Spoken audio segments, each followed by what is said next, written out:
Christmas!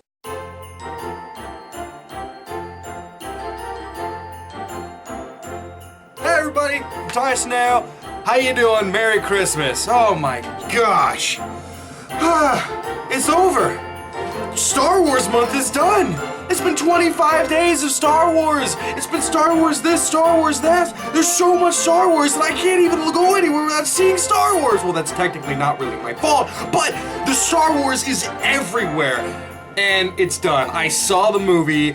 I played all the games. It's done. So, being December 25th, the closer of Star Wars, how am I going to celebrate it? How am I going to celebrate this lovely day of joy, happiness, and you've got to be freaking kidding me. Yes. So the Super Star Wars games were quite revolutionary, honestly. I mean, just look at this opening scene. The gameplay itself is very fun, but relentlessly hard, as you're going to see. I've spent a couple hours on the footage that I did get for you guys today. I didn't beat the game, but then again, looks like I'm gonna have to change up this scenario a little more suitable for the holiday season. And the Death Star is very cold. Isn't that right, Jedi Mickey? Don't you sass! So the game starts out with how most Star Wars game starts out, a long time ago in a galaxy far, far away.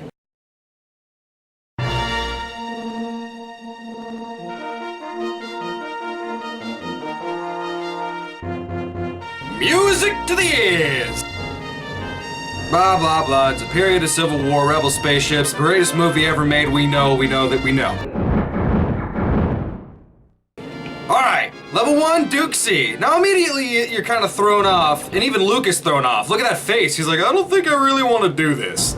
You're strung out in the desert and you're running through, I don't know where you're going to. Maybe you're going home to Uncle Owen. Maybe you're late for work.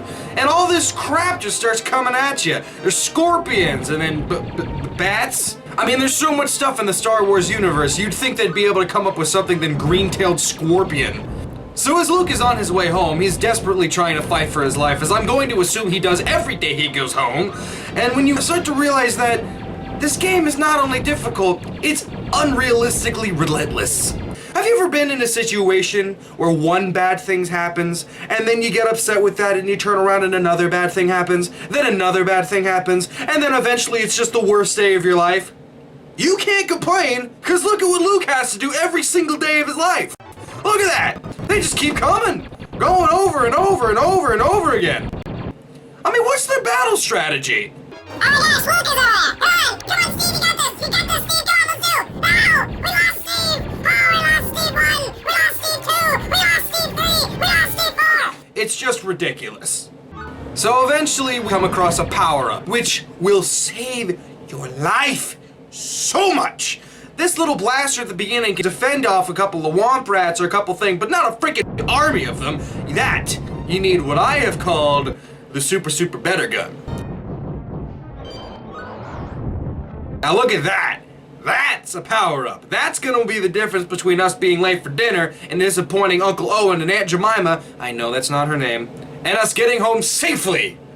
Especially when you come across this freaking thing. Yeah, remember that? Cool moment from the movie. Big sand vagina with teeth, just sucking people in and eating it. It was amazing. But whenever you're up close and personal with it, this is what happens. Candy whip again. All right. I think I got a good method. No, I don't have a good method. He ruined it. He ruined the method.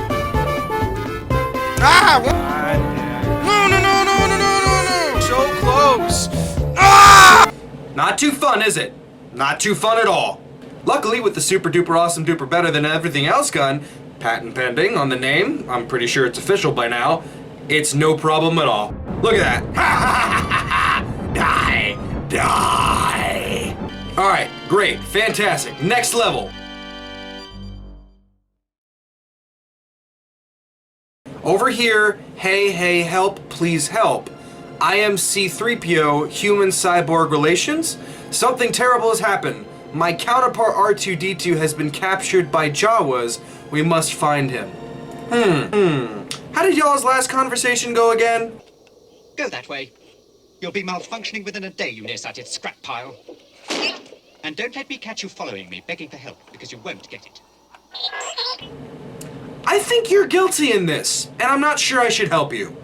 Well, of course, the game doesn't progress unless we do decide to help his selfish metal ass. We go to this awesome land speeder stage, which is the most misleading and annoying stage I've done.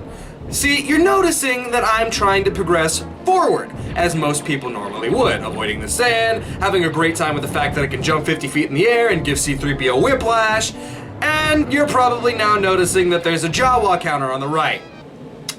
I feel kind of bad for this one.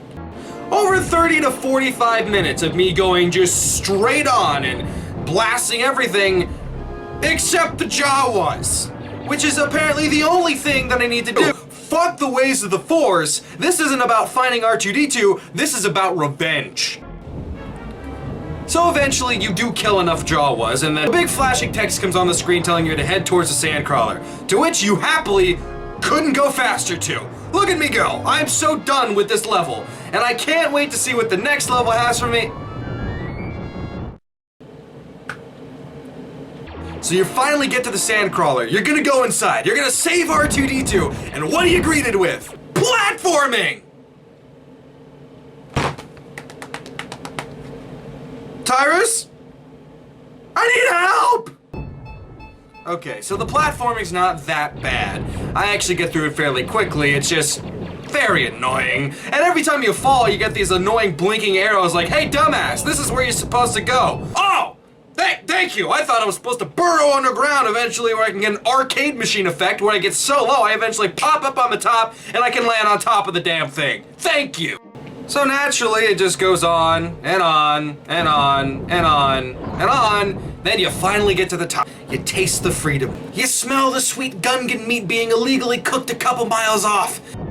Until you finally get to a hole in the top that's blinking down. So, first I shoot it, then I stand on top of it, then I get killed again, for good measure, and then I finally realize you gotta jump, hit down, then you're in the Sandcrawler. This level kicks ass. It looks amazing. I love the design of it. And honestly, I'm upset that I didn't have time to record more for you guys. I'll probably do a part 2 of this eventually just to show off more of the great level design. It is so good. It was a great time. My final verdict of the game is it's a great game. It's fun, it's hard, you need patience, and you need skill. But most of all, you just gotta have love for the series, as I do. And with that being said, I'd like to thank you for watching Star Wars Month. Me and Jedi Mickey, signing out.